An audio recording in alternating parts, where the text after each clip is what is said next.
trenutnog rata u Ukrajini nagledali smo se ovakvih prizora. Ruski tenkovi imaju tendenciju da pri relativno lakšim pogodcima izbace svoju kupolu i po 100 metara u zrak.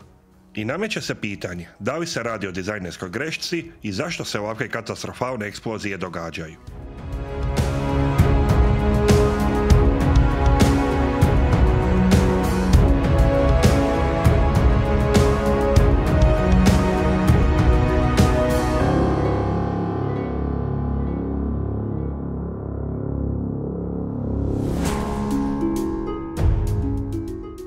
Najbolje da počnemo od osnova. Počevši sa IS-3 koji je u službu stupio 1945. godine, točno iza Drugog svjetskog rata, ruski su tenkovi prihvatili kupolu oblika obrnute zdjele kao idealne za svoju tenkovsku doktrinu. Zajedno s niskim tijelom, ovaj oblik kupole je omogućio vrlo niske tenkove.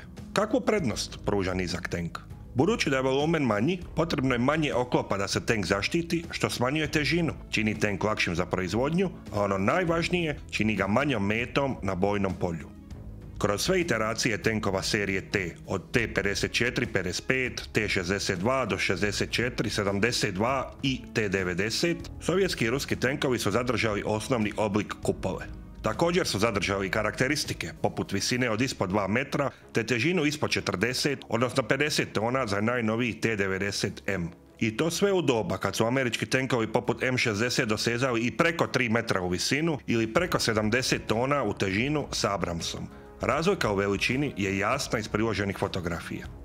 Povremeno su sovjetski dizajneri odlazili u ekstreme, poput prototipova za borbeno vozilo pješaštva Objekt 911 ili tank Objekt 775, na internetu poznat i kao tank palačinka, iz očitih razloga. Dizajnerski zahtjevi za nisku visinu i kompaktne dimenzije oklopnih vozila su bili jasni i Rusija se tek s tenkom T-14 Armata, trenutno također prototipom, odmaknula od jasno postavljenih gabarita. Nedostaci su bili očiti, ali ocijenjeno je da su oni prihvatljivi. Tenkovi su bili skučeni, što je značilo da se samo ljudi ispod 1,70 m mogu normalno smjestiti i sjediti u ovim tenkovima, što je isključivalo barem 15% populacije da budu tenkisti. S obzirom da komfort posade nikad nije bio osobito visoko na listi prioriteta Sovjetskog saveza, preko toga se lako prešlo. Veći problem je bio što se top nije mogao spustiti ispod negativnih 6 stupnjeva ili čak manje u starijim modelima, što je ograničilo njihovu upotrebu iz ukopanih položaja. Abrams je dizajniran s depresijom topa od 10 stupnjeva, što je standardno na NATO tenkovima i omogućavalo im je da budu manje vidljivi iz ukopanih pozicija ili skrivajući se iza brda. Ne zaboravimo da se 2/3 topa nalazi izvan tenka, a 1/3 unutar kupole, što znači da kupola mora biti dovoljno visoka kako bi se top mogao spustiti ispod vodoravnog položaja. No za Sovjete to nije bilo ključno, jer se oni nisu namjeravali braniti tenkovima. Sovjetska doktrina je tenkove koristila ofenzivno, u masovnim jurišima više desetina ili stotina oklopnih vozila, gdje je njihova mala silueta i dobra mobilnost pružala dobru zaštitu povrh oklopa.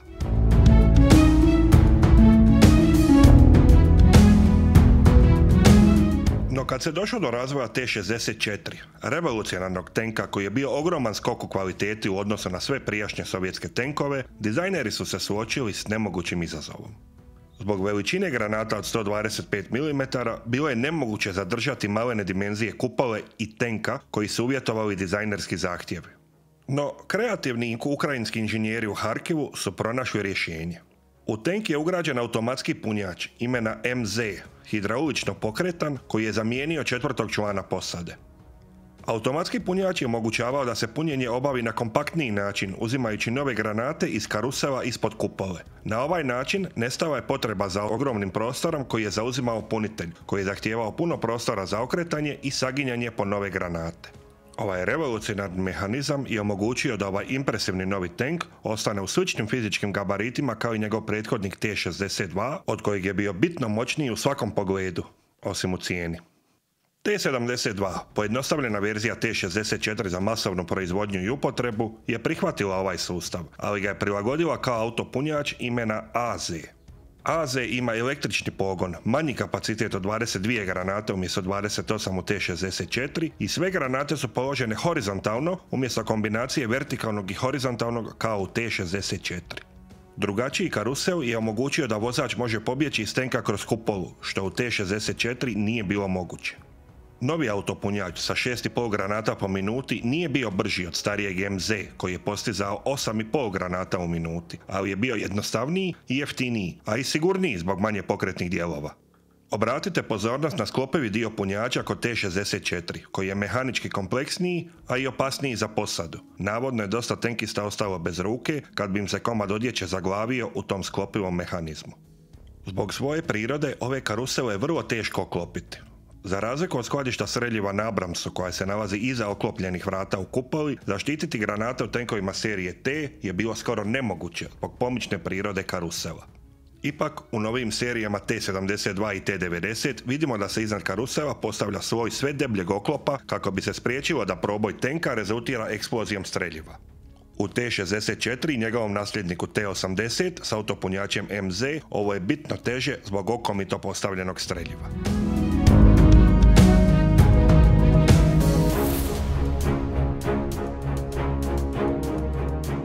Da li je onda nezaštićeni karusel dizajnerska greška u tenkovima te serije? Da bi odgovorili na to pitanje, moramo prvo znati da se 80% pogodaka u tenkovima događa u kupolu. Ona je najviši i najvidljiviji dio tenka. A karusel nije jedino mjesto gdje se skladište granata nalazi u ovim tenkovima. Ovisno o modelu, 10 do 15 rezervnih granata kojima tek treba napuniti karusel se nalazi rasuto upravo po kupoli. Analiza uništenih tenkova u izraelsko-arapskim i drugim ratovima u kojima su sudjelovali sovjetski tenkovi je pokazala da su upravo ove granate glavni problem. Ako se dogodi proboj kupole, karusel neće automatski detonirati, ali granate smještene po kupoli gotovo sigurno hoće. Kad sve to uzmemo u obzir, možemo reći da autopunjač nije problem u tenkovima serije T. On je dizajnerski kompromis koji svakako predstavlja određen rizik. No bez njega nije bilo moguće postići ciljeve u visini i težini tenkova koji su zadani od prije i koji imaju jasne prednosti u borbi. No granate razasute po kupoli su naprosto užasna ideja i definitivno su uzrokovale smrt više tenkovskih posada nego i jedno drugo oružje. Zapadni tenkovi i oklopna vozila jesu glomazna i teška, no zbog toga što se pazi na ovakve detalje, posada u njima preživljava pogodke koje u sovjetskim tenkovima znače sigurnu smrt.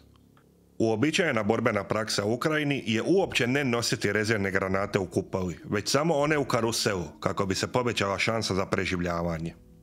To jako limitira borbenu moć tenkova poput T-72, najčešćeg tipa koji se koristi u Ukrajini, zato što im prepolavlja paljbenu moć.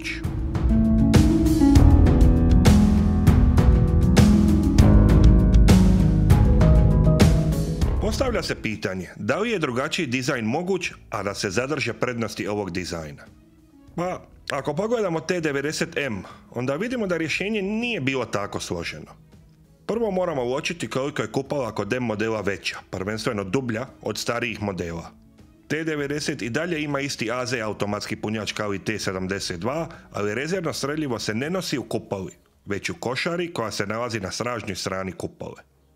Ovoj košari se može pristupiti samo izvana, što znači da se streljivo ne može prekrcati usred borbe, no siguran sam da je to kompromis na koji će svi ruski tenkisti pristati. Ovo novo skladište je oklopljeno sa strane kupole i s donje strane, što znači da je eksplozija usmjerena uvis, što znači da je posada zaštićena u slučaju eksplozije. Na ovaj način, uz dodatan oklop oko karusela koji ima T-90M, riješen je možda najveći problem i najveća ranjivost ovih tenkova. Prostor koji je ovako oslobođen unutar kupole se iskoristio za dodatnu elektroniku i senzore, čime je povećana ubojitost ovog tenka. I dalje nije siguran poput Abramsa koji nema niti jednu granatu unutar trupa, ali je vjerojatno na razini Leoparda 2 koji ima slabost što granate drži unutar trupa.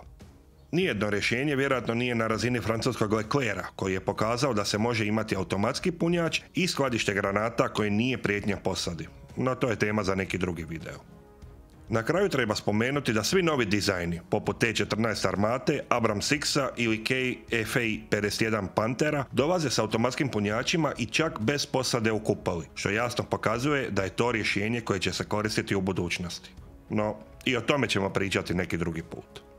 Ako vam se ovaj video svidio, molim vas da stisnete like, pretplatite se na kanal i kliknete ikonu zvona kako ne bi propustili buduće videe. Nadam se da se uskoro opet vidimo.